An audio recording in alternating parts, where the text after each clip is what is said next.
আজকের সালাতে জহর এবং আসর জমা করে মুকিমদের জন্য বিধানের দলিল জানালে উপকৃত হবে। মাশাআল্লাহ, এই আমুলটা কেবল আমি এক জায়গায় দেখেছি, আমি তার জন্য দোয়া করছি।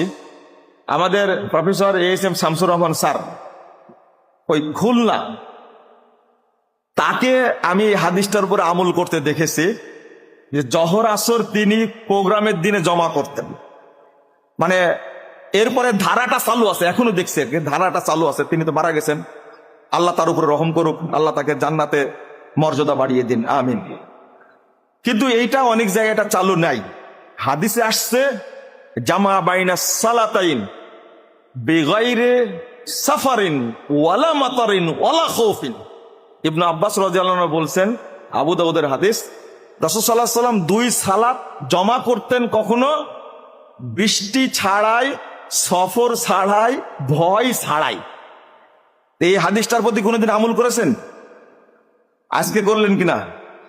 আলহামদুলিল্লাহ, আজকে তো করছেন। আমরা 2 সালাত জমা করে নিয়েছি, কারণ প্রোগ্রামটা শেষ করতে গিয়ে যেন পেড়াই না পড়ি। আল্লাহ রাসূল অনুমতি দিলে আমাদের কোনো আপত্তি আছে?